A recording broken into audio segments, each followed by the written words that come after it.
Mail-order bride rejected for being obese and black. That's what the whole depot saw. Snow swirling, boots crunching, her ticket still warm in her hand, and the man who sent for her spits the words like they're poison. Laughter from the platform, eyes that cut sharper than any blade. Then a shadow steps forward, a giant of a mountain man. One calloused hand lifts her chin, and in a voice that stills the crowd, he says, "Perfect." But the mountains don't give happy endings so easy. Out beyond the timberline, the railroad's staking claims, and neighbors are whispering about the woman in his cabin. The fire in the barn wasn't an accident, and the law says she has no voice here. Still, she carries something more dangerous than a rifle. Proof that could save his land, or paint a target on both their backs. Before we begin, send a quick wave in the comments. Tell me your city, your country, your vibe. It's amazing how stories like this echo across the world. Through eyes blurred with unshed tears, Annalise followed the broad-shouldered stranger across the wooden platform. The hollow thud of his boots matched the pounding of her heart. Behind them, angry mutters from Tate Riggins faded into the wind that whipped around the corner of the depot. Jonas Holt moved with the fluid grace of a mountain lion, despite the weight of her trunk balanced on one shoulder. His presence cleared a path through the crowd, like Moses parting the Red Sea. Some folks tipped their hats, others simply stepped aside, their gazes following the pair with naked curiosity. The late October chill bit through Annalise's traveling clothes, but the sting of Tate's public rejection burned hotter than any winter wind. She'd traveled over 800 miles, spent nearly every penny she'd saved, only to be humiliated in front of half the town. Her grandmother's words echoed in her mind. "Hold your head high, child. Your worth ain't measured by other folks' poor judgment." They reached a sturdy wagon hitched to two matched bay horses. Jonas set her trunk down gentle as a feather, then turned to face her. His eyes, the deep brown of creek water in shadow, met hers straight on. "Miss Carter," he said, his voice as rough as pine bark but somehow warm. "I meant what I said back there. That fool Riggins showed himself for what he is. If you're willing, I've got a proper home waiting, and I aim to treat you right." Annalise studied him, taking in the sun-weathered creases around his eyes, the flecks of silver in his dark beard. Everything about him spoke of honest work and quiet strength. Still, her heart hammered against her ribs. "Why would you do this, Mr. Holt? You don't know me from Eve." "Know enough." He adjusted his hat against the wind. "Saw a lady being treated wrong. Saw someone who traveled far on good faith. My mama raised me better than to stand by while a woman suffers discourtesy." A gust of wind sent dead leaves skittering across the platform. Annalise pulled her shawl tighter, weighing her options. The money for a return ticket was long gone, spent on the trousseau she'd sewn with such hope. The thought of seeking work in Leadville, facing those knowing looks day after day, made her stomach clench. "I'm not what most folks expect," she said carefully, watching his face. Mr. Riggins made that plain enough. Jonas's expression hardened at the mention of Tate's name. "What folks expect ain't always what's right. I've got 200 acres up Paradise Valley Way. Good water, decent grazing. House needs a woman's touch, but it's solid built and warm." He paused, then added softly, "I lost my Sarah 2 years back to scarlet fever. Been mighty lonely since." The simple honesty in those words touched something in Annalise's chest. She thought of all the nights she'd prayed for a place to belong, for someone to see past her skin to her heart. "You're certain? There's bound to be talk." "Let 'em talk." He offered his hand, calloused palm up. "I judge folks by their actions, not their looks. Question is, can you see yourself making a life with a rough mountain man who's set in his ways?" Annalise looked at his outstretched hand, then back at the depot where Tate still stood glowering. The choice crystallized, like frost on a window pane. She placed her gloved hand in Jonas's massive one. I reckon I'd like to try, Mr. Holt. Jonas, he corrected gently, and the corners of his eyes crinkled. He helped her up onto the wagon seat, his touch respectful but sure. The leather creaked as he settled beside her and gathered the reins. As they pulled away from the depot, Annalise heard someone call out, "You're making a mistake, Holt." Jonas didn't even turn his head. He just clicked to the horses and guided them onto the rutted street. "Don't pay them no mind, Miss Carter." Town's full of small mines, but the mountains got plenty of room for folks to live as they please. The wagon rolled past false-fronted buildings and canvas mining tents. Women in practical calico dresses paused in their errands to stare. Men lounging outside the Silver Dollar Saloon nudged each other and whispered. Annalise sat straight-backed, her grandmother's lessons about dignity running through her mind like a prayer. "Might be easier," Jonas said quietly, "if you called me Jonas too, seeing as how we're fixing to be married and all." "Annalise," she offered in return, and was rewarded with a slight smile that transformed his whole face. They reached the edge of town where the road began its climb into the hills. Jonas stopped the wagon and turned to her, his expression serious. "Before we go further, you should know what you're getting into. My place ain't fancy. Works hard, winters are long. Nearest neighbors are 3 miles off, and they might not be welcoming at first." Annalise thought of the tiny room she'd shared with her grandmother in Missouri, of the whispers and sideways looks she'd endured her whole life. "I'm not afraid of hard work, Jonas, or of proving myself. Just—" She hesitated, then forced herself to ask, "Are you sure you won't wake up one morning and regret this?" His answer came swift and certain. "I've regretted plenty in my life, but never showing kindness, never standing up for what's right." He paused, then added, "And never following my heart when it speaks clear." Something warm unfurled in Annalise's chest, like spring thaw after a long winter.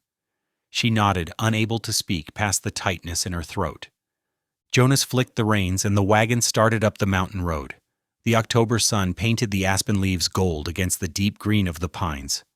Far ahead, snow-capped peaks pierced a sky as blue as hope.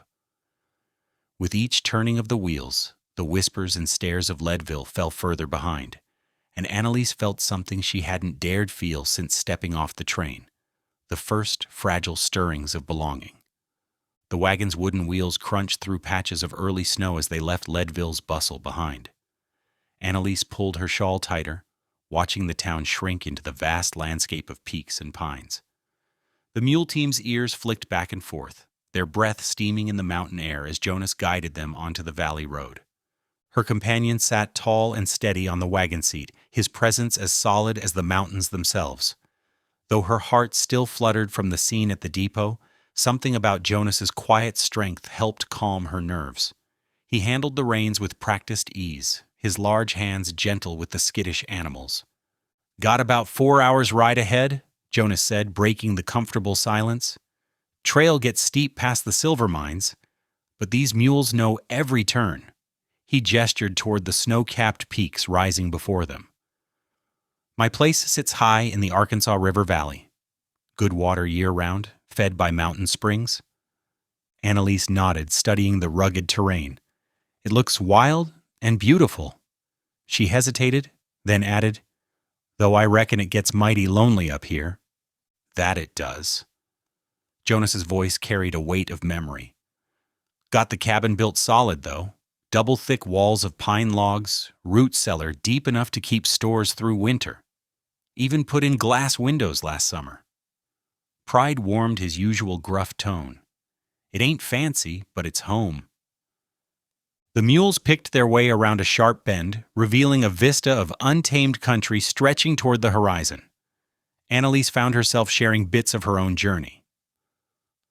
"When I saw Mr. Riggins' advertisement in the Missouri Farmer's Gazette, I started saving every penny from my washing and mending work. Took 8 months to gather enough for the train ticket and proper traveling clothes." Jonas's jaw tightened at the mention of Riggins, but he kept his voice even. "Man's a fool, showing his ignorance like that. You deserved better." The sun climbed higher as they traveled, casting long shadows across the snow-dusted ground. Near mid-afternoon, Jonas pulled the wagon up to a weathered roadhouse, its chimney sending gray smoke into the crystal-clear sky. "Best stop for some hot food," he said, helping her down from the high seat. His hands were careful but sure, steadying her as her boots touched the frozen earth. "Martha Jensen runs this place, makes decent coffee and better beans." Inside, the roadhouse was warm and dim, smelling of wood smoke and cooking. Jonas steered Annalise to a seat nearest the pot-bellied stove, its iron sides glowing red-hot. A few other travelers looked up from their bowls, but quickly returned to their meals.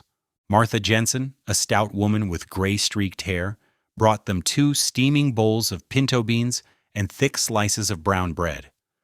"About time you showed your face again, Jonas Holt," she said, then turned kind eyes to Annalise. "Welcome to our little piece of nowhere, dear." The simple meal warmed Annalise inside and out. She watched Jonas interact with Martha, noting how the older woman treated him with familiar respect. It spoke well of his character, she thought, how others regarded him. Back on the road, the afternoon light began to fade as they entered a narrow canyon. Massive rock walls rose on either side, making Annalise feel small as a sparrow. The mules' hooves echoed against the stone as they wound through the passage. Just beyond the canyon's mouth, Jonas suddenly pulled the team to a halt. His eyes had fixed on something ahead, a piece of paper nailed to one of his fence posts, fluttering in the winter wind. Without a word, he handed Annalise the reins and strode through the crusty snow to tear the paper free. Annalise watched his expression darken as he read. His shoulders, usually so straight and strong, tensed like a man bearing a heavy load. "Bad news?" she asked softly when he returned to the wagon. Jonas passed her the paper, his face grim. "Railroad means to take my land. Denver and Rio Grande's claiming eminent domain for a new spur line." His voice carried equal measures of anger and worry. "Been fighting them off for months, but now they're bringing the law into it." Annalise scanned the legal notice, her heart sinking at the formal language that threatened everything Jonas had built. "How much of your land do they want?" "Right through the heart of it." He took up the reins again, clicking the mules forward. "Would cut off access to half my grazing land, split the creek that waters the stock." His jaw worked as he spoke. "Railroad figures, they can push a mountain man around, take what they please." They rode in troubled silence as the sun sank toward the western peaks. The air grew sharper with cold, carrying the distinct scent of wood smoke from somewhere ahead. Finally, they came to a frozen ford where a creek crossed the trail. Ice rimmed the edges of the flowing water, and the last rays of sunlight sparked off its surface like scattered gold. Jonas surveyed the crossing with practiced eyes. "Homes just beyond that rise," he said, pointing to a gentle slope ahead. "Creeks running high with the first melts, but we can make it across before full dark." Annalise looked at the man beside her, this stranger who had stepped forward when all others stepped back. His profile was stern in the fading light, but she saw worry lines around his eyes that hadn't been there earlier. The railroad's threat clearly weighed heavy on his mind, yet here he was, bringing home a bride he hadn't expected, facing an uncertain future with quiet determination. The mules splashed carefully through the ford, ice cracking under their hooves. Cold water sprayed up from the wheels, catching the last light like diamonds. Annalise held tight to the wagon seat, sensing they stood at the edge of something momentous. Not just the physical crossing of the creek, but the crossing from one life to another, from solitude to partnership, from past to future. As they emerged on the other bank, the first stars began to appear in the darkening sky above the mountains. The wood smoke smell grew stronger, and somewhere in the gathering dusk, a coyote called to its mate. The wagon crested the final rise, revealing Jonas's homestead nestled against the mountainside. The cabin stood solid and square, its log walls sturdy against the gathering dark. Golden lamplight spilled from small glass windows, cutting warm squares into the snow-dusted yard. Smoke curled from the stone chimney, promising warmth within. Jonas helped Annalise down from the wagon, his hands steady at her waist. "Need to see to the mules first," he said. "Get yourself inside where it's warm. Door's not latched." Annalise climbed the 3 rough-hewn steps to the cabin's porch, her boots crunching on packed snow. The door opened with a gentle creak, and she stepped into blessed warmth. A fire crackled merrily in the stone hearth, casting dancing shadows on the plank floors and whitewashed walls. The cabin smelled of wood smoke and pine, with hints of leather and coffee. She peeled off her stiff gloves, flexing fingers that had grown numb during the long ride. Warmth from the fire seeped into her hands as she held them toward the flames. The main room was simply furnished but tidy. A heavy table with 4 chairs, a cushioned rocker near the hearth, shelves holding books and tin dishes. Everything spoke of careful craftsmanship and attention to detail. The door opened again, letting in a blast of cold air as Jonas entered. He stamped snow from his boots and hung his coat on a peg. "Mules are settled with hay and grain," he said. "Let me show you around before we think about supper." He lifted her trunk easily, carrying it through a doorway off the main room. "Spare room here," he explained. "Put fresh straw in the tick last week when the letter came saying you were coming." The small chamber held a narrow bed with a colorful quilt, a chest of drawers, and a mirror on the wall. Back in the main room, Jonas pointed out the washstand in the corner, complete with ewer and basin. "Pumps just outside the kitchen door for fresh water," he said. "Gets icy in winter, but I keep a bucket full inside overnight so it don't freeze." The kitchen alcove occupied one end of the cabin, with a cast-iron cook stove, work table, and rows of shelves holding crockery and cooking tools. A lean-to pantry extended off the kitchen, its rough board walls lined with shelves. Jonas opened the door, revealing strings of smoked meat hanging from the rafters and rows of preserves in glass jars. "Got deer and elk meat put up," he said. "Some fish, too, smoked from the creek. Vegetables from last summer's garden in them jars. Flour and coffee in the bins." He glanced at her. "Reckon you know your way around a kitchen?" Annalise nodded, already mentally cataloging the supplies. "My grandmother taught me to cook when I was just tall enough to reach the stove," she said. "She always said a good meal could mend most troubles." Jonas's expression softened slightly. "Your grandmother sounds like a wise woman?" They worked together to prepare supper, moving around each other in the small kitchen space. Jonas added wood to the cook stove while Annalise stirred a pot of venison stew she found simmering on the back burner. She mixed up a batch of corn dodgers, the familiar motion soothing after the long day's journey.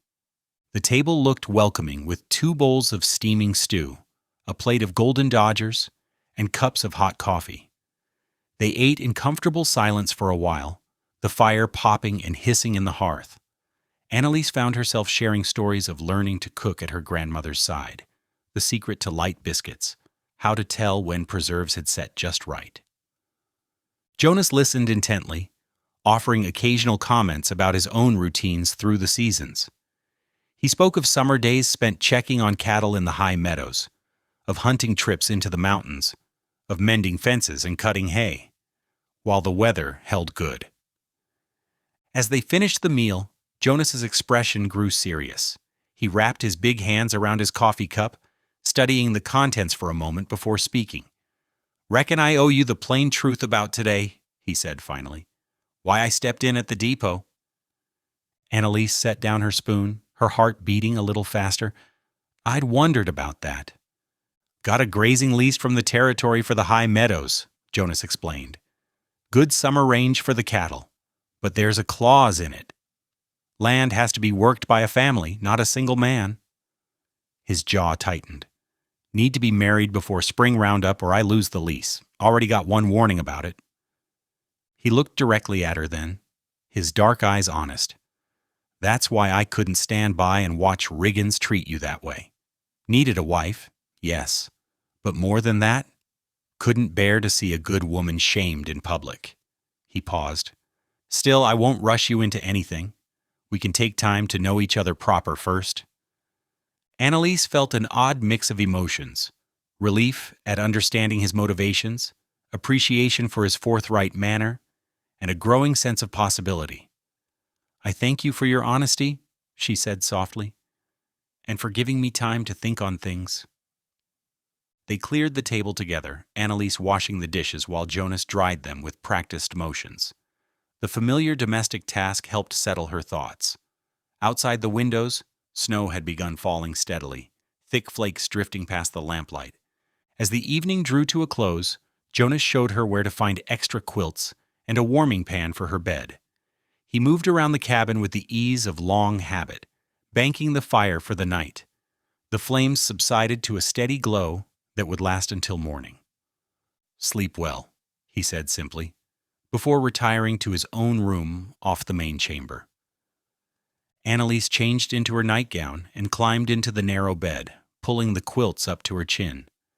Despite the strangeness of her surroundings, she felt oddly safe. The cabin's thick walls kept out the wind, and she could hear the soft shushing of snow against the windows. Her last thoughts before drifting off were of Jonas's steady presence, his quiet strength, and the unexpected turn her life had taken in a single day. Through the night, snow continued to fall, blanketing the mountain valley in pristine white. Morning sunlight crept through frosted window panes, painting golden stripes across the cabin's plank floor. Annalise moved quietly in the kitchen, already dressed in a simple brown work dress with her hair neatly braided. She worked the pump handle outside until water flowed, filled the coffee pot, and set it on the cookstove's hot surface. The familiar aroma of brewing coffee soon filled the small space. Her hands moved with practiced ease as she mixed flour, salt, and buttermilk for biscuits. The Dutch oven waited on the stovetop, its heavy iron surface already warming. As she worked the dough, she hummed softly, an old hymn her grandmother had taught her about finding strength in troubled times. The floorboards creaked, and Jonas emerged from his room in clean shirt sleeves, his suspenders hanging loose at his sides. He stopped short at the sight of the Dutch oven and the organized bustle in his kitchen. "You're up early," he said, surprise evident in his voice. "Early rising's a habit," Annalise replied, shaping the biscuits with careful hands. "Coffee's ready if you'd like some." Jonas poured 2 cups, setting one near her workspace. "Ain't had fresh biscuits since." He trailed off, but Annalise understood. Since his wife had passed. They shared breakfast at the sturdy table, golden biscuits split and drizzled with honey, strips of dried venison, and strong coffee. Jonas explained the day's work between bites. "Spring needs checking. Might be icing up in this cold. Kindling's running low too." He glanced at the window. "Got fence lines to check after the snow? Wolves get bold this time of year." Annalise nodded, mentally cataloging the tasks. "The mules? How often do they need feeding?" "Twice daily, hays in the lean-to, grain in the barrel by the door. They're good animals, but Mercury there can be particular about strangers." "I'll be careful with them," she promised. "What else needs doing around here?" Jonas's expression softened slightly. "You don't have to take everything on your first day." "I prefer keeping busy," Annalise said simply. "Idle hands don't suit me." After breakfast, Jonas pulled on his heavy coat and headed out to check the fence lines. Annalise tackled the morning's work with determination. She scrubbed the table until the wood gleamed, then turned her attention to the curtains. A long tear marred one panel, likely from a winter draft catching the fabric. She found her sewing kit in her trunk and settled in the chair by the window, working neat stitches while humming her grandmother's hymn. The morning passed peacefully. Annalise hauled water, fed the mules, speaking softly to Mercury until he accepted her presence, and split enough kindling to fill the box by the hearth. The physical work felt good, giving her time to learn the rhythms of her new home. The sun had passed its peak when Jonas's boots sounded on the porch. He stamped snow from his feet before entering, his expression troubled. Annalise set down her mending, reading concern in the set of his shoulders. "Word's already spread about you being here," he said without preamble, hanging his coat by the door. "Past the Hendersons' place checking the south fence line. Martha Henderson made it clear some folks ain't pleased about, he gestured vaguely, about me taking in a colored girl. Annalise's fingers tightened on the curtain in her lap, but her voice remained steady. I expected as much. Small towns have long memories and shorter patience. She met his eyes. Does it trouble you, what they're saying?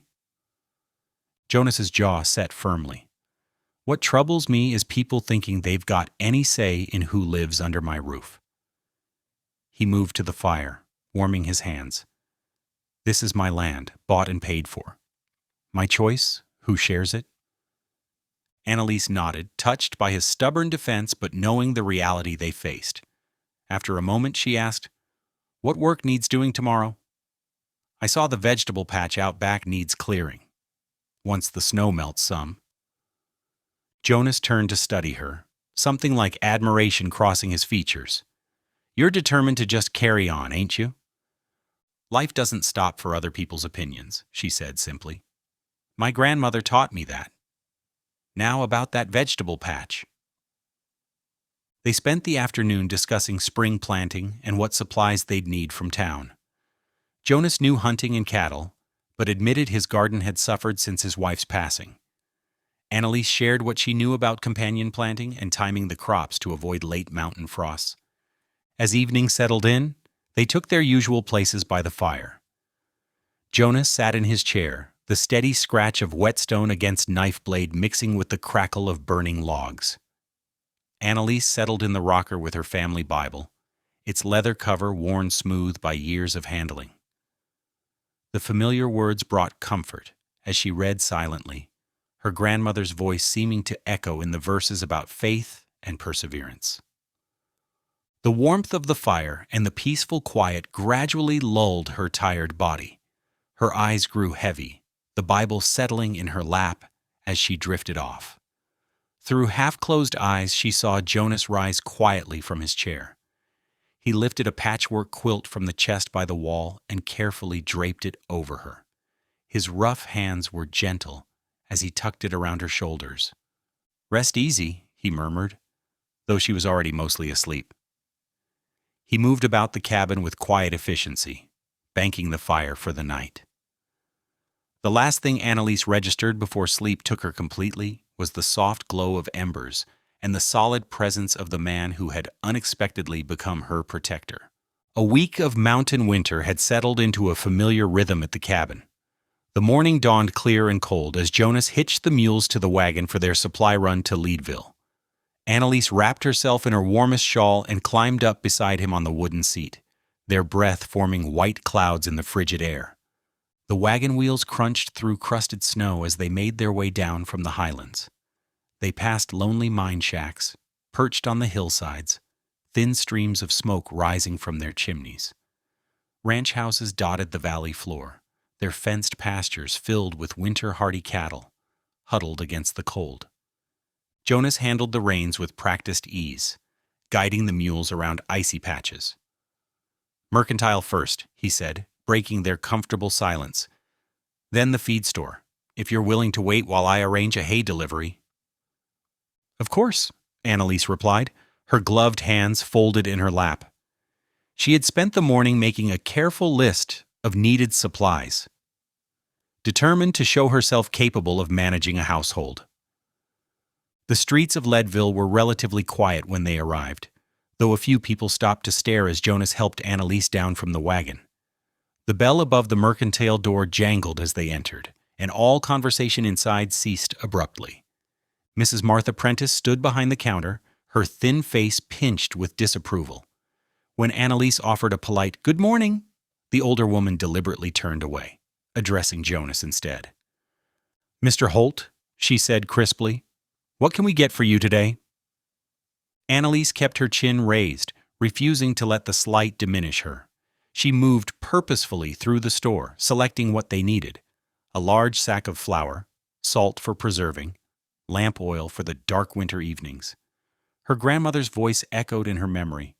Your dignity ain't in their hands unless you put it there. Jonas watched her from the corner of his eye while discussing an order of nails with Mrs. Prentice.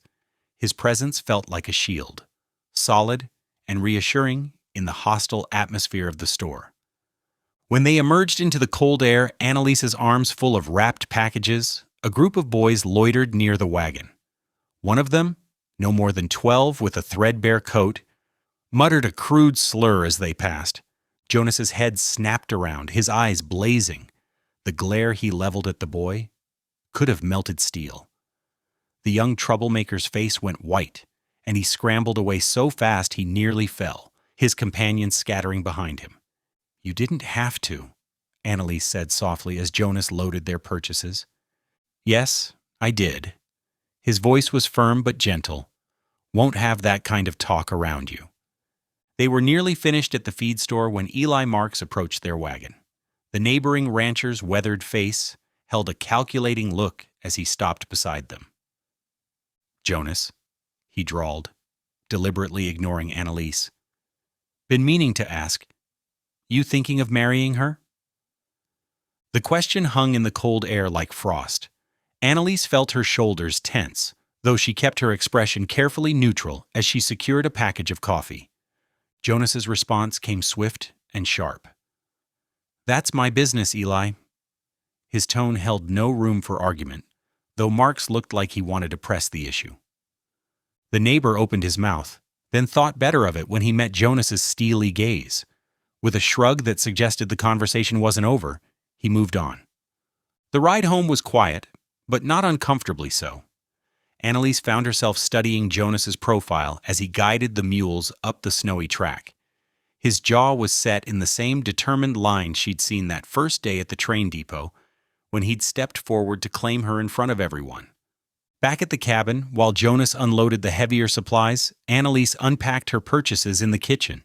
She had bought dried blackberries at the mercantile, despite Mrs. Prentice's cold shoulder, and now she set about making a cobbler. The familiar work of mixing butter into flour helped ease the tension from her shoulders. She added sugar, milk, and the reconstituted berries, letting the rhythm of baking push away the morning's unpleasantness. Soon, the cabin filled with the sweet aroma of the dessert baking in the Dutch oven. When Jonas came in from the barn, he stopped in his tracks, inhaling deeply. "What's that smell?" "Blackberry cobbler," Annalise answered, pulling the Dutch oven from the cook stove. "My grandmother's recipe." She served him a portion, still warm and fragrant. Jonas took a bite and broke into a smile, a real one that reached his eyes and softened his whole face. It transformed him, that smile, making him look younger and more approachable. "This is something special," he said, already reaching for another spoonful. Annalise felt warmth bloom in her chest that had nothing to do with the cook stove. She had seen Jonas's protectiveness, his strength, his quiet determination. But this smile, earned with something as simple as a dessert, showed her something else, a glimpse of the man beneath the stoic exterior. They sat together at the kitchen table, sharing the cobbler in companionable silence as afternoon light slanted through the windows. The day's difficulties seemed to fade in the face of this small, shared pleasure, a moment of sweetness earned despite the bitter cold of prejudice beyond their door. Dawn crept over the mountains without the sun's warmth, painting the world in shades of pewter and slate. Annalise stood at the cabin window studying the heavy clouds that pressed down on the peaks like a thick wool blanket. The air held that peculiar stillness that often preceded a heavy snow. Jonas appeared beside her, pulling on his coat. "Storm's coming. Best tend the animals now before it hits." They worked quickly in the crisp morning air. Annalise helped Jonas carry fresh hay to the mules in the barn while he checked their hooves and blankets. She had learned their names over the past week, Bess and Dan, and the way they nudged her pockets hopefully, searching for the apple pieces she sometimes brought them. "Here," Jonas said, showing her how to break the ice in the water trough with a metal rod. "They need fresh water, even in winter, maybe especially then." The first fat snowflakes began to fall as they finished their chores. By the time they returned to the cabin, the wind had picked up, driving the snow sideways.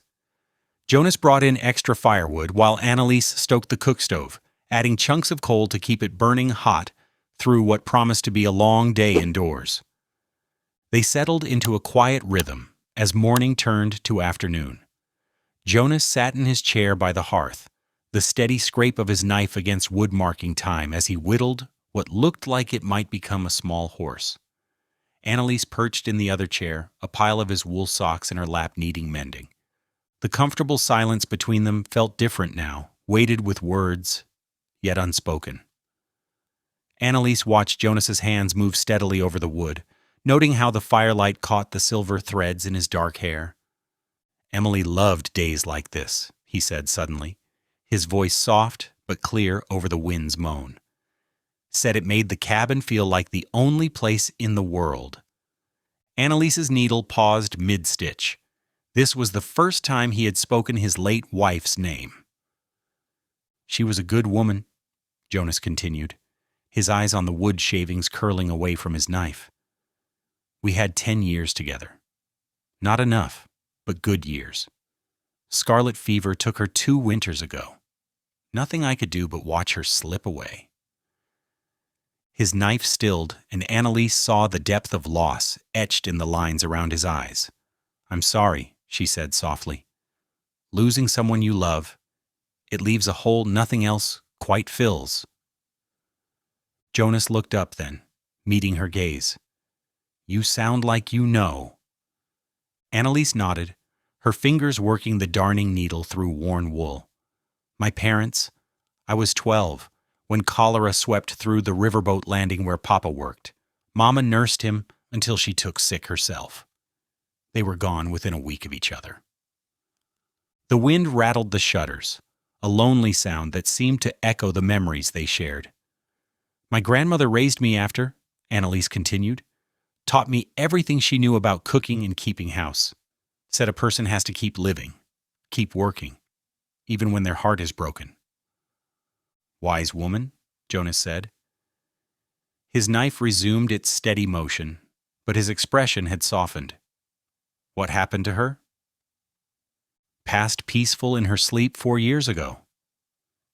Annalise tied off her thread and reached for another sock. "I worked as a housekeeper after that, saving what I could. When I saw Mr. Riggins's advertisement," she shrugged slightly, "seemed like maybe a chance at something of my own." Jonas's face darkened at the mention of Riggins. "Man's a fool," he said firmly. "His loss." The storm deepened as afternoon faded toward evening. Wind howled around the cabin's corners, finding every crack and whistle hole.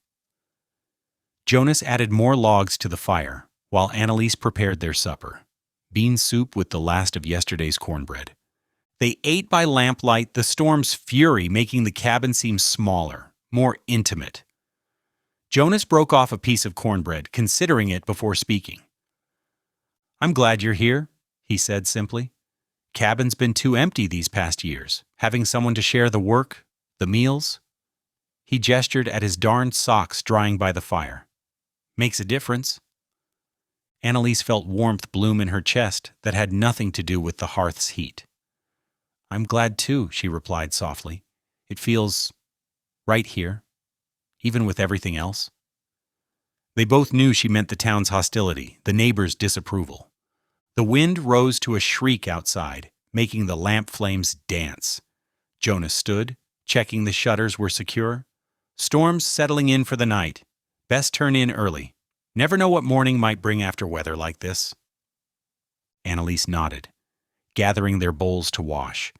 As she worked, she could hear Jonas moving around the cabin, banking the fire, ensuring everything was secure for the night. Simple sounds that had already become familiar, comforting. They parted at their bedroom doors, each holding a lamp against the darkness. "Sleep well," Jonas said, his voice gentle, "and thank you for listening, for sharing your story too." "Thank you for telling me about Emily," Annalise replied. "Good night, Jonas." In her room, Annalise listened to the storm's fury while she prepared for bed.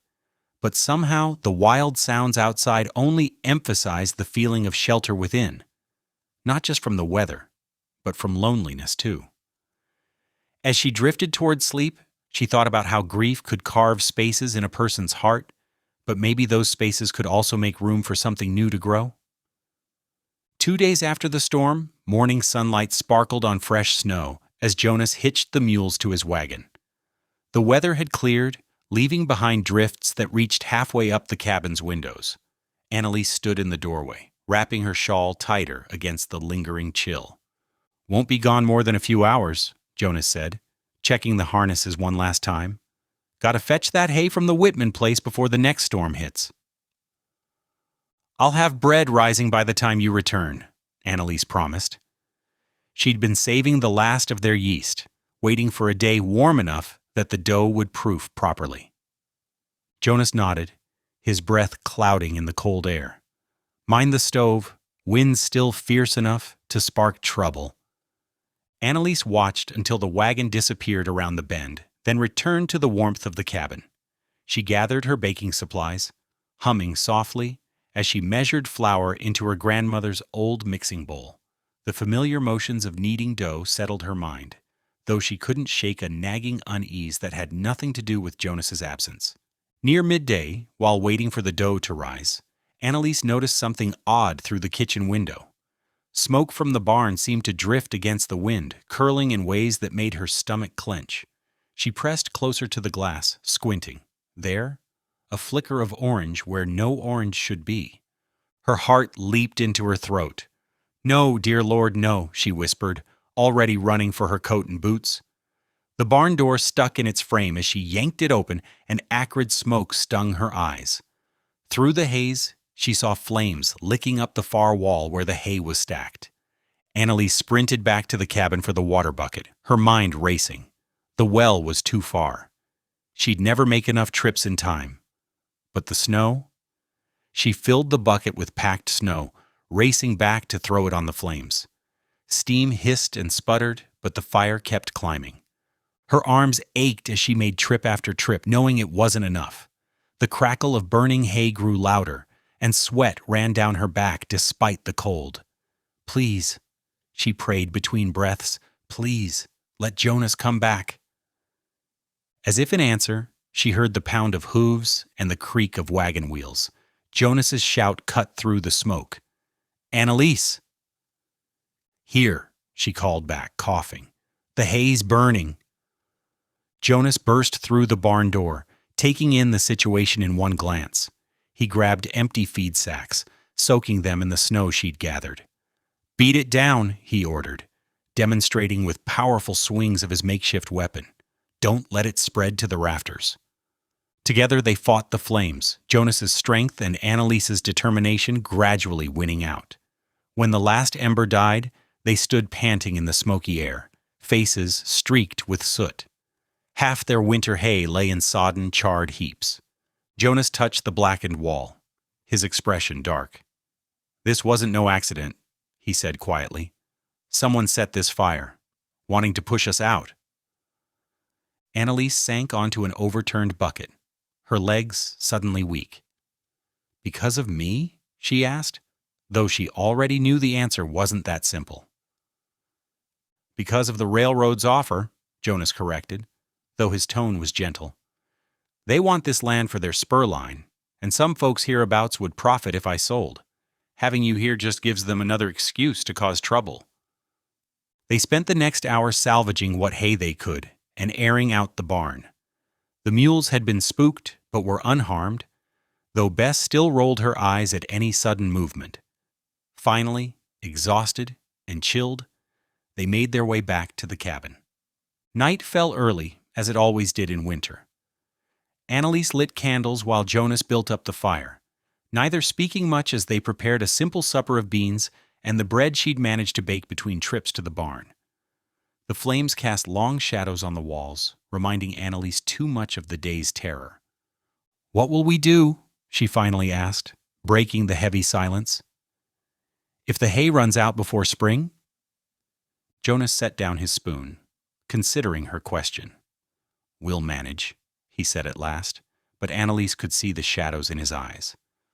"Might have to sell one of the mules if it comes to that, but we'll make it through." Annalise studied his face in the candlelight, noting the new lines of worry around his mouth. "The railroad won't stop, will they?" They'll keep coming one way or another. Probably not, Jonas admitted. But this is my land, my home. I won't be driven off by threats and fire. He reached across the table, his calloused hand covering hers. Our home now, if you're willing to stay and face what comes. Annalise turned her hand under his, lacing their fingers together. I'm staying, she said firmly. Whatever comes. They sat like that for a long moment, connected by touch and shared resolve, while outside the wind sang its lonely song across the snow-covered mountains. Dawn broke crisp and clear over the valley. Jonas stood at the barn door, studying the charred hay with a grim expression. Annalise joined him, 2 steaming cups of coffee in her hands. She passed one to him, the warmth seeping through their fingers. Eli Marks has hay stacked to his rafters, Jonas said, taking a slow sip. Won't come cheap, but we ain't got much choice. Annalise nodded. I'll help load. My grandmother always said idle hands make poor company. Jonas glanced at her, surprise flickering across his weathered features. Hay bales ain't light work. Neither was hauling water for 3 families washing back in Missouri, she replied, a quiet pride in her voice. I'm stronger than I look. The morning air bit at their faces as they hitched the mules to the wagon. Jonas checked each strap with careful attention, while Annalise tucked a blanket around their legs for the ride. The wagon wheels creaked over the frozen ground as they set out, following the river's winding path toward the Marks ranch. They found Eli in his barnyard, mending a bridle. His eyes narrowed at their approach, lingering on Annalise before settling on Jonas. Heard about your fire, Eli said, setting aside his work. Mighty unfortunate timing. Need hay, Jonas replied, his tone neutral. Figured you might have some to spare. Eli scratched his chin, taking his time to answer. Could part with 10 bales? $3 each. Jonas's jaw tightened. It was nearly double the fair price, but he gave a single nod. We'll load it ourselves. Suit yourself? Eli pocketed the money Jonas handed over, then watched as they approached his haystack. Annalise didn't wait for instruction. She grabbed one end of the first bale while Jonas took the other, and together they heaved it onto the wagon. Sweat soon dampened her collar despite the cold, but she matched Jonas bale for bale. From the corner of her eye, she caught Eli watching, his expression shifting from dismissal to reluctant respect. The sun climbed higher as they worked, their breath clouding in the winter air. When the last bale settled into place, Annalise brushed straw from her skirts while Jonas secured the load with rope. Reckon that'll see us through, Jonas said as he helped her back onto the wagon seat. He clicked to the mules, and they started the journey home. They were maybe halfway back when they spotted the survey crew along the frozen riverbank. 6 men in heavy coats drove wooden stakes into the ground, marking the railroad's intended path. The foreman, a tall man with cold eyes, looked up at their approach. Morning, Holt, he called out, touching the brim of his hat with exaggerated courtesy. Getting your affairs in order, I hope? Jonas's hands tightened on the reins. Just hauling hay, Krieg. Best enjoy it while you can. The foreman's smile didn't reach his eyes. Won't be your land to work much longer. Annalise felt Jonas stiffen beside her. She placed her hand on his arm, feeling the tension in his muscles. Good day to you, she said clearly, meeting the foreman's gaze. Her voice carried all the quiet dignity her grandmother had taught her. The foreman's smile faltered. He watched them pass, and Annalise kept her spine straight until they were well beyond his sight. They reached the cabin as afternoon shadows lengthened across the snow. Working together, they stacked the hay in the repaired section of the barn. Annalise's muscles ached, but satisfaction warmed her chest. They had what they needed to survive the winter. Inside the cabin, she stirred the stew she'd set simmering that morning. The last of their fresh carrots bobbed among chunks of salted beef and potatoes. Jonas built up the fire, then stood watching as she added a pinch of dried thyme. Smells good, he said, reaching for bowls. Like what my mother used to make. Annalise smiled, ladling out generous portions. High praise indeed, though if you're comparing me to your mother, you'd best be ready to help with dishes. Jonas's laugh filled the cabin, a rich, surprising sound that made her heart skip. Yes, ma'am, he said, his eyes crinkling at the corners. Seems only fair. They ate in comfortable silence, the stew warming them from the inside out. True to his word, Jonas stood beside her at the wash basin afterward, drying each dish she handed him with careful attention. Thank you, he said quietly, setting the last bowl aside. For today. For everything. Annalise looked up at him, reading the deeper meaning in his eyes. We make a good team, she replied simply. Outside, the wind picked up, rattling the cabin's shutters. But inside, warmth and understanding filled the space between them, stronger than any winter storm. December brought deeper snows and longer nights to the valley. Frost painted delicate patterns on the cabin windows each morning, and the mule's breath steamed in the frigid air as Jonas and Annalise tended to their daily chores. One evening, as they sat by the hearth, Jonas cleared his throat. Christmas service is coming up at the church, he said, studying the wood he was whittling. Thought maybe we could attend together. Annalise's hands stilled over her mending. The thought of walking into that small church, feeling all those eyes upon her, made her stomach tighten. But she saw something in Jonas's expression. Hope, perhaps, or determination. There'll be talk, she said softly. You know that. Jonas set down his knife. Let them talk. You've as much right to worship as anyone. Annalise thought of her grandmother's words. Hold your head high, child. The Lord sees past what people choose to see. She smoothed the fabric in her lap. What time does the service begin? 9 o'clock, Jonas replied, relief evident in his voice. I'll have the wagon ready. Christmas morning dawned clear and cold, the sun casting long shadows across untouched snow. Annalise wore her best dress, dark blue wool with tiny pearl buttons at the throat. She'd spent the previous evening pressing it carefully with a heated iron. Jonas, too, had made an effort, wearing a clean shirt and his good coat, his usually wild beard neatly trimmed.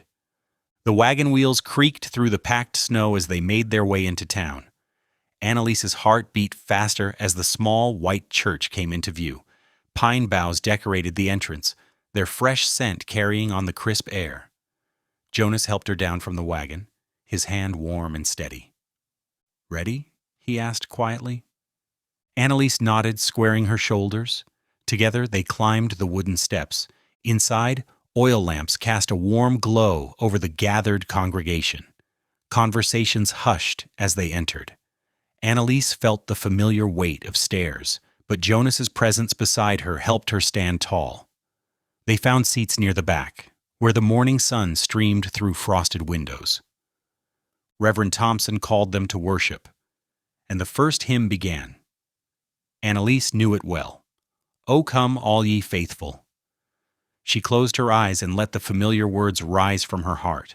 Her voice, rich and clear, lifted above the others, filling the small space with unexpected beauty. Several heads turned. Mrs. Prentice, sitting 3 rows ahead, looked back with widened eyes. But Annalise kept singing, her grandmother's teachings flowing through her. Music is prayer made visible, child. Don't ever hold it back. The service continued with scripture readings and prayers. Annalise felt some of the tension ease from her shoulders as the familiar rhythms of worship wrapped around her. Jonas sat close enough that their shoulders touched, his quiet strength a comfort. When the final hymn ended, Reverend Thompson invited everyone to share Christmas greetings. Annalise braced herself for the usual cold shoulders, but something had shifted. Mrs. Prentice approached, her usual stern expression softened. That was beautiful singing, she said, meeting Annalise's eyes directly for the first time. We've been needing a strong voice in the choir. Perhaps you'd consider joining us? Annalise blinked in surprise. Thank you, Mrs. Prentice. I'd like that very much. Others came forward too, some just nodding, others offering quiet words of welcome. Not everyone, of course, but enough to make hope bloom in Annalise's chest. Outside, the late morning sun made the snow sparkle like scattered diamonds. Jonas helped Annalise down the church steps, then suddenly stopped. Her breath caught as he knelt in the snow before her. "I'm not one for fancy words," he said, reaching into his coat pocket, "but I know what I want." He held out a ring, simple, carved from dark wood, polished to a soft shine. "Will you marry me, Annalise Carter?" Annalise looked at the ring, recognizing the careful work of Jonas's own hands. She thought of their shared meals, quiet evenings, and the way he'd stood beside her through every challenge. Her breath fogged in the cold air as she smiled. "Yes," she said, her voice clear and certain. "Yes, I will." Jonas's hands were warm as he slipped the ring onto her finger. When he stood, his eyes shone with a joy that matched her own. Around them, a few townspeople paused to witness the moment. Mrs. Prentice smiled, and Reverend Thompson raised his hand in blessing. The sun climbed higher as they drove home, the mule's hooves making fresh tracks in the glittering snow. Annalise's wooden ring caught the light as she held the reins, and Jonas's arm was steady around her waist. Neither felt the cold. 2 days after their Christmas engagement, frost etched intricate patterns across the cabin windows. Jonas stood at the wash basin, scrubbing the morning's dishes, when hoofbeats approached through the crusted snow. His shoulders tensed at the familiar rhythm of a law horse's gait. Sheriff Wade McKinnon dismounted near the front steps, his badge catching weak winter sunlight. Jonas dried his hands and stepped onto the porch, pulling the door firmly closed behind him. Inside, he could hear Annalise humming as she kneaded bread dough. "Morning, Jonas," McKinnon said, removing his hat. His expression was grave. "Got some papers here you need to see?" Jonas's jaw tightened. "Railroad business?" McKinnon nodded, producing an official-looking envelope from his coat. "District Court granted them temporary survey rights. They can send crews onto your land starting tomorrow." Jonas took the papers with work-roughened hands, scanning the formal text. His chest grew tight as he read. "This says they can mark out right-of-way. Put in stakes, clear brush if needed." "That's right." McKinnon shifted his weight. "Listen, Jonas, there's something else you should know." He glanced at the cabin door. "About your intended." Jonas's eyes narrowed. "Speak plain." "Court won't recognize her testimony or rights in any challenge. Not as a colored woman." McKinnon's voice dropped lower. "Some folks in town been talking. Railroad might use that against you. Say your engagement ain't proper grounds to delay their plans." Jonas's fingers tightened on the papers until they crackled. "That decision's not theirs to make." "No, but they got lawyers, Jonas. Money. Influence with territorial judges." McKinnon replaced his hat. "Just wanted you to know what you're facing." After the sheriff rode away, Jonas stood on the porch, watching snow clouds gather over the peaks. The thought of railroad crews tramping across his land made his blood simmer. But it was the threat to Annalise that truly burned. He'd seen what desperate men could do when greed and prejudice mixed. Inside, Annalise looked up from her bread-making, flour dusting her arms. Her smile faded when she saw his expression. What did the sheriff want? Jonas set the papers on the table. Court ruling. Railroads got permission to survey. Annalise wiped her hands on her apron, picking up the documents. As she read, her shoulders straightened. The same quiet dignity she'd shown that first day at the depot. They mentioned me specifically? About not having legal standing? Jonas nodded grimly. McKinnon says they might use our engagement against us too. Claim it's not proper cause to stop their plans. I see. Annalise's voice was steady, but her hands trembled slightly as she set the papers down. She returned to her bread dough, working it with renewed vigor. "And what do you aim to do?" Jonas watched her for a long moment. The idea that had been forming since McKinnon's visit felt like ash in his mouth, but he had to speak it. "Been thinking maybe you should go to Denver for a spell. My cousin Martha would take you in. Just until—" "No." Annalise's tone was firm. She turned to face him, still holding the dough. "I won't run, Jonas. This is my home now, too." "Annalise, these railroad men—" "I know about men like that." Her eyes held his. "Known about them all my life, but I won't let fear chase me away. Not from you. Not from what we're building here." Evening settled early, bringing snow that fell in thick, silent curtains. They ate supper without speaking. Venison stew that had simmered all afternoon, filling the cabin with warmth and savory scents. Jonas pushed his food around his bowl, mind churning with worry. Finally, Annalise set down her spoon. "Do you regret it?" she asked quietly. "Claiming me that day at the depot?" Jonas's head snapped up. "No." The word came out rough, urgent. "Never that." "But you're afraid." It wasn't a question.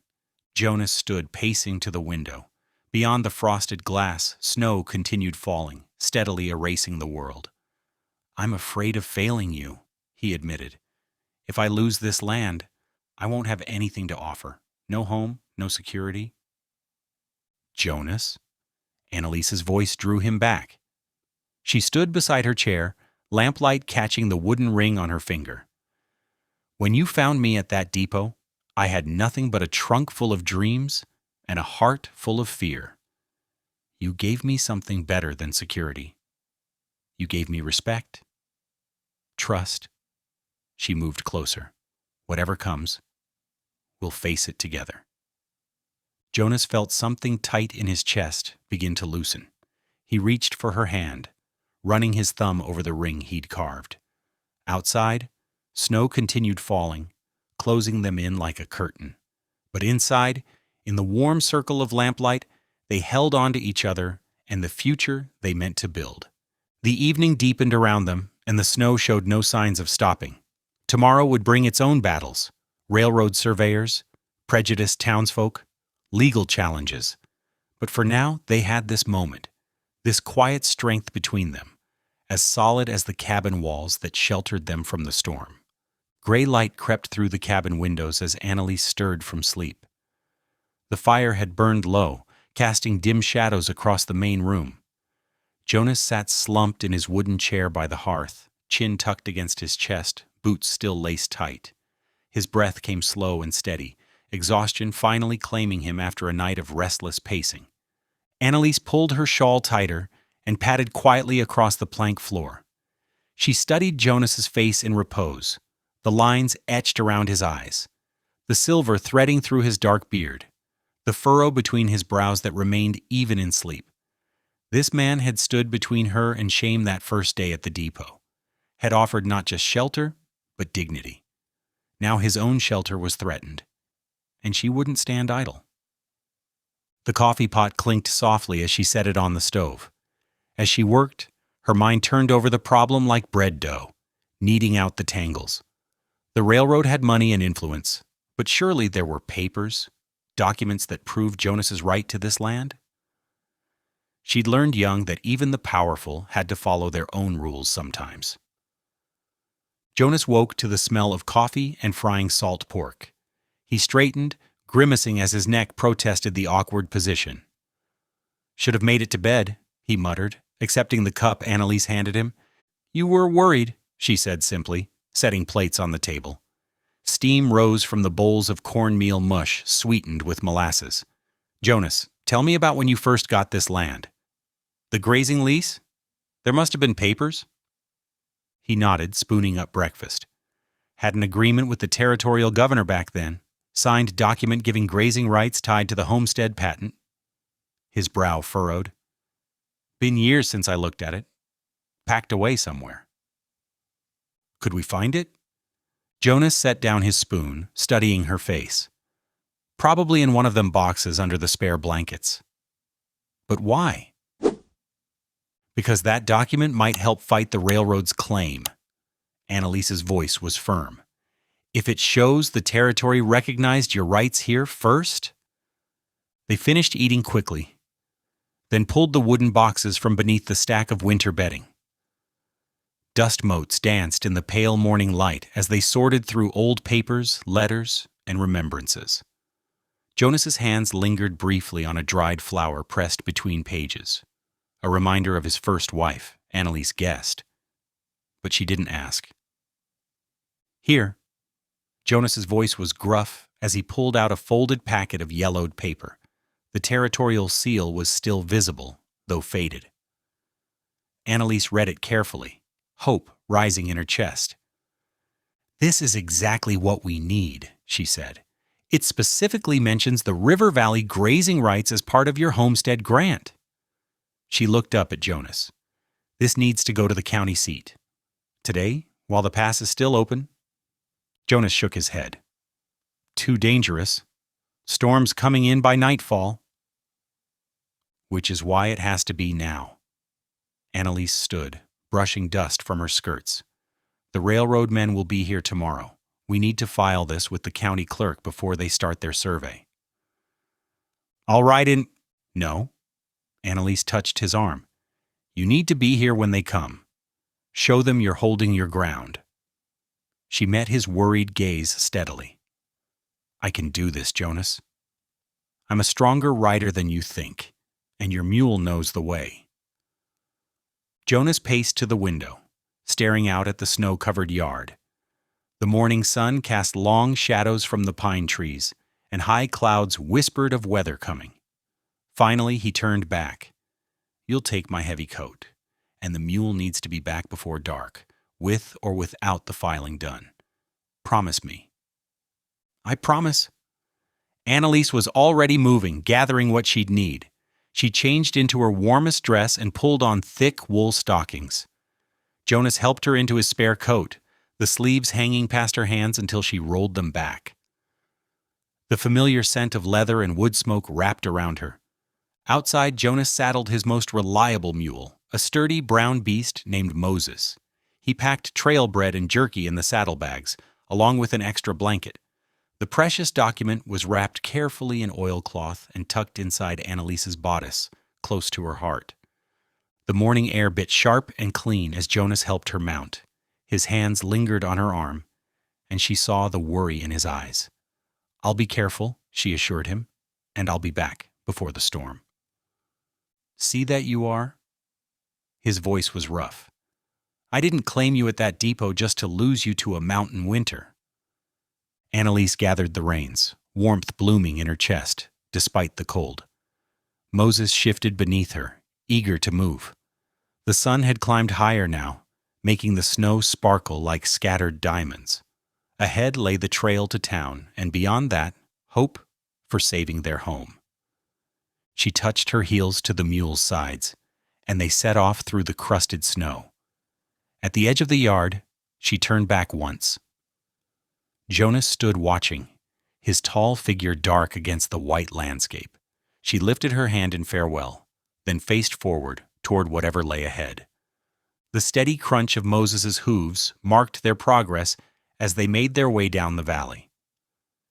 Annalise kept her back straight and her eyes alert, just as her grandmother had taught her. There would be time enough later to worry about what welcome awaited her in town. For now, she had a mission, and the morning was burning away minute by minute. Behind her, the cabin grew smaller, then vanished among the trees. But she carried its warmth with her, the memory of Jonas sleeping in his chair, the trust in his eyes when he helped her mount. This was no longer just his fight. It was hers too, and she meant to win it. The winter sun hung pale and distant in a pewter sky as Annalise guided Moses along the snow-packed trail. Wind whistled through the pines, carrying the bite of coming weather. She kept one hand tucked inside Jonas's coat, checking that the oilcloth packet remained secure against her chest. The familiar weight of the document reminded her of all that depended on this ride. Moses's hooves crunched steadily through the crusty snow, his breath streaming white in the cold air. The sturdy mule seemed to sense the urgency of their journey, maintaining a determined pace without prompting. Annalise was grateful for his sure-footedness as they navigated the winding mountain path.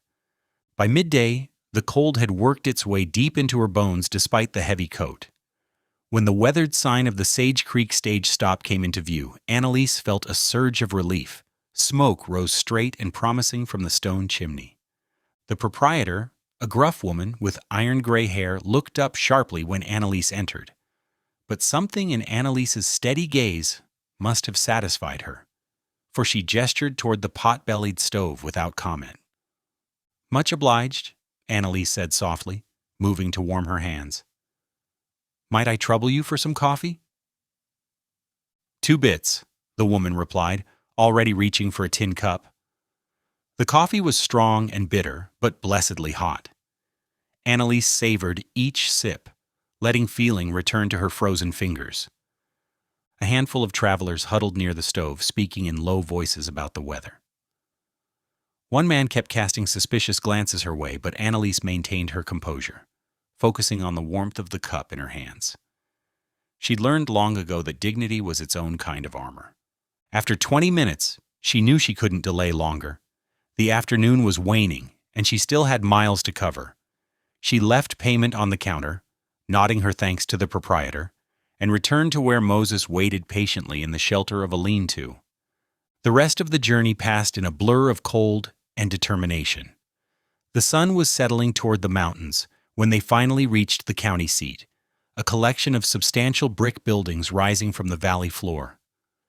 Annalise's heart lifted at the sight of the courthouse, its windows still glowing with lamplight. She dismounted stiffly in front of the hitching post, securing Moses with trembling fingers. The courthouse steps seemed to stretch endlessly upward, but Annalise lifted her chin and climbed them one by one. Inside, the halls were hushed and warm, smelling of wood polish and old paper. The clerk's office lay at the end of a long corridor. Annalise paused outside the door, straightening her skirts and touching the packet hidden beneath Jonas's coat. Then she knocked firmly. "Enter," called a reedy voice. The clerk was a thin man with wire-rimmed spectacles and ink-stained fingers. He looked up from his ledger, surprise flickering across his features at the sight of Annalise standing in his doorway. "May I help you?" he asked, his tone careful but not unkind. "Yes, sir." Annalise stepped forward, her voice clear and steady. "I've come to file evidence in the Denver and Rio Grande Railroad case against Jonas Holt's homestead claim." The clerk's eyebrows rose. "The Holt case? That hearing is set for tomorrow morning. Which is why I've ridden through the cold to bring this document." Annalise withdrew the oilcloth packet and carefully unfolded the lease agreement. "This shows the territorial governor's original grant of grazing rights tied specifically to the homestead patent." Interest sparked in the clerk's eyes as he examined the yellowed paper. His fingers traced the territorial seal reverently. "This is quite significant," he murmured. "The railroad's claim of prior rights would be considerably weakened." He glanced up at Annalise, really seeing her now. "You came all this way yourself to file this?" "Yes, sir. The weather's turning, and there wasn't time to waste." The clerk nodded slowly, respect dawning in his expression. "Very well. I'll enter it into evidence immediately." He reached for his official stamp. "The hearing begins at 9 o'clock tomorrow morning in Judge Henderson's chambers." "Thank you." Annalise watched as he carefully recorded the document's details in his ledger. Outside the windows, darkness was gathering rapidly. "There's a respectable boarding house 2 streets over," the clerk offered, glancing at the deepening night. "Mrs. Whitaker's place. Tell her Mr. Peterson sent you." Annalise thanked him again and made her way back into the cold. The wind had picked up, carrying the first scattered snowflakes. She led Moses to the livery stable, ensuring he was well tended before seeking out the boarding house. Mrs. Whitaker proved to be a plump, bustling woman who clicked her tongue at Annalise's chilled state, but showed her to a small, clean room without fuss. "Supper's in half an hour," she announced. "Get yourself warm by the fire first." Alone in the narrow room, Annalise sank onto the bed, finally allowing herself to feel the bone-deep weariness of the journey. But there was one more task before she could rest. At the small writing desk, she found paper and pen. "Dear Jonas," she wrote carefully, "I've reached the county seat safely and filed the lease agreement. The hearing is tomorrow morning. If the weather turns bad, I'll send this note back with Jim Tucker's freight wagon so you'll know I'm well. The document was received with interest, and I believe it may help our cause significantly." She paused, then added, "I pray you are safe at home and that our faith will be rewarded. Yours truly, Annalise." She sealed the letter and set it aside, then knelt beside the bed. The floorboards were hard beneath her knees, but she barely noticed as she bowed her head. "Lord," she whispered, "grant me courage for tomorrow. Help me stand strong for what's right, no matter who stands against me, and keep Jonas safe until I can return home." She touched the carved ring on her finger, adding silently, "Our home." The supper bell rang below, but Annalise remained kneeling for a moment longer, drawing strength from the quiet.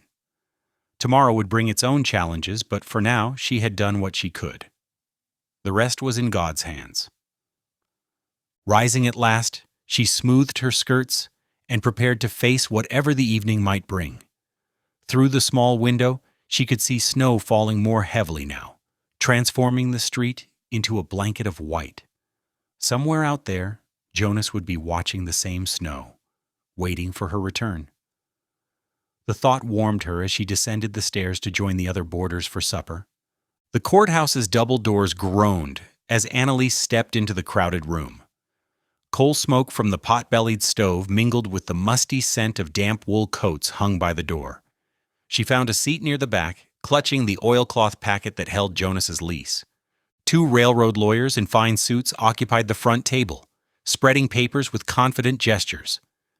Their voices carried as they chatted, mentioning the simple homesteader with thinly veiled contempt. Annalise kept her eyes forward, focusing on the American flag that hung behind the judge's empty chair. Judge Henderson entered, his black robes sweeping as he took his seat. The room rose, then settled at his gesture. The railroad's senior lawyer stepped forward first, his polished boots clicking on the wooden floor. "Your Honor, the Denver and Rio Grande Railroad maintains that Mr. Holt's claim to exclusive grazing rights is outdated and superseded by current development needs. The territory requires this rail spur for vital mineral transport." The lawyer went on, citing progress and prosperity, his words smooth as creek stones. When he finished, silence fell. Annalise drew a steady breath and rose. "Your Honor?" Her voice carried clear and strong. Heads turned, some faces showing surprise, others scorn. The judge peered over his spectacles, nodding for her to continue. Annalise stepped forward, unfolding the lease with careful hands. "I have here the original grazing lease, signed by Territorial Governor Evans himself, granting perpetual rights to the land in question, provided it remains actively worked. As you can see, the seal and signature are intact." One of the railroad lawyers made a dismissive sound. "Surely the court won't entertain arguments from—" "The court," Judge Henderson cut in sharply, "will hear all relevant evidence." He held out his hand for the document. Annalise approached the bench, her steps measured. The judge examined the lease closely, holding it to the light to study the territorial seal. "This grant explicitly ties the grazing rights to the homestead patent," she continued calmly. "Jonas Holt has maintained both house and herd continuously since taking possession. The railroad's claim of prior rights cannot stand against this binding agreement." The judge nodded slowly, still studying the document. After a long moment, he looked up. "The court finds in favor of Jonas Holt. His claim and grazing rights are hereby affirmed and protected." He struck his gavel once, the sound sharp as a gunshot. Murmurs rippled through the courtroom. Annalise gathered the lease carefully, tucking it away as the railroad lawyers conferred in angry whispers. Outside, Snow had started falling again. The journey home seemed shorter, despite the worsening weather. Night was settling in when she finally spotted lamplight glowing from the cabin windows. Jonas must have been watching for her. The door flew open before she'd fully dismounted. Strong arms pulled her into a fierce embrace. Annalise buried her face against his chest, breathing in the familiar scent of wood smoke and wool. They stood there in the falling snow, holding tight to each other, and the future they'd fought to keep. Spring crept into the Arkansas River Valley like a shy child, hesitant at first, then growing bolder with each passing day. Patches of tender grass emerged from beneath the melting snow, dotting the mountainsides with hints of green. The morning air carried the sweet scent of thawing earth and new beginnings. Inside the cabin, Annalise stood before the small mirror, adjusting the lace collar of her cream-colored wedding dress. Her fingers trembled slightly as she smoothed the fabric. The dress had taken her weeks to make, working by lamplight after the day's chores were done. She'd embroidered tiny flowers along the cuffs, each stitch a prayer for the future. Jonas waited outside the church, his broad shoulders wrapped in a new black coat. He shifted from boot to boot, watching townsfolk file into the small wooden building. The morning sun caught the fresh paint on the clapboards, making them gleam like fresh snow. Mrs. Prentice arrived early, carrying a covered dish that steamed in the cool air. She paused beside Jonas, touching his arm. "That girl of yours," she said, shaking her head with a smile. "She's got more strength than most of us put together." Inside, the church filled quickly. Sunlight streamed through the plain glass windows, catching dust motes that danced like golden snow. Someone had hung pine boughs along the walls, their fresh scent mixing with lamp oil and wood polish. The pews creaked as neighbors settled in, their faces showing varying degrees of acceptance, some still cautious, others warming into genuine smiles. When Annalise appeared in the doorway, Jonas's breath caught visibly. She walked slowly down the aisle, chin high, each step steady and sure. Their eyes met and held, speaking volumes without words. Jonas extended his hand and she took it, their fingers intertwining like branches growing together. The ceremony was simple and sweet, their voices clear as they spoke their vows. Jonas's "I do" boomed through the church, while Annalise's response came softer but no less certain. When the preacher pronounced them man and wife, Jonas didn't wait for permission to kiss his bride. He pulled her close, one hand gentle on her cheek, just as it had been that first day at the train station. Afterward, the celebration spilled out into the meadow behind the church. Tables groaned under the weight of covered dishes: fried chicken, cornbread, potato salad, and 3 different kinds of pie. Mrs. Prentice's contribution, a golden-crusted apple pie, sat in a place of honor. Children darted between the adults, their laughter carrying on the spring breeze. They played tag through patches of melting snow, their boots leaving muddy tracks in the soft earth. Nobody seemed to mind. Sarah Miller, one of the ranchers' wives who had been particularly cold during the winter, approached Annalise with hesitant steps. "I need to say something," she said, twisting her handkerchief. "I misjudged you something fierce. The way you handled that railroad business, and how you've carried yourself through all our poor behavior. I'm properly ashamed of myself."